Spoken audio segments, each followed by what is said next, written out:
Firefighting. The number 2 form of communication is prompted by this. Let me know if you need me. I'm always available. Now that sounds great. We have an open door policy. Let me know if you need me. I'm always available. Now what I think managers should say, just to be more clear, is later, when I'm in the middle of something important, please interrupt me when I least expect it. Because that's really what you ought to say, right? Because that, hey, I'm always available, let me know if you need me, leads to what we call management by interruption. And it works both ways. Something pops into your head, you go looking for them. Something pops into their head, they come looking for you. Something pops into your head, you text. Something pops into their head, they text. Something pops into your head, you send an email. Something pops into their head, they send an email. Something pops into your head, you pick up the phone. Something pops into their head, they pick up the phone, right? So things are popping into our heads and we're interrupting each other all day long. I mean, how many of you feel like you don't have enough time every day? How many of you feel like you get interrupted all day long? It's not an accident.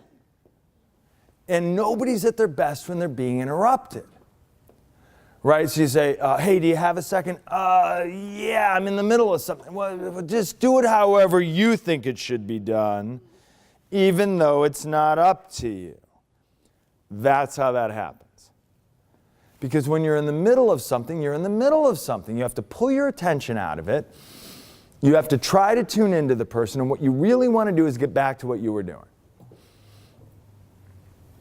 And other than firefighting, those are the 2 most common forms of communication: touching base and interruption. The 3rd is monitoring email. Luckily, you only get a handful of emails every day, so that's easy. Or the other way. And then we're in meetings together. It's not really a meeting about your work, but we're in meetings together. And what happens is managers go on autopilot. And autopilot is touching base, interrupting, monitoring email, and being in meetings together. And when you're on autopilot, problems hide below the radar. And every so often, the building catches fire. And then it's all hands on deck. Now we're all got to pull together. We're in this together. Everyone feels like a hero.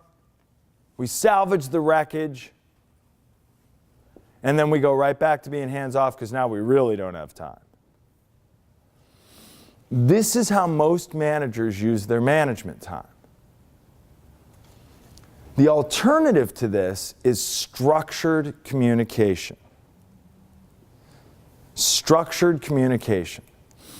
Structured communication means you have a plan and you build a dialogue with every person who reports to you.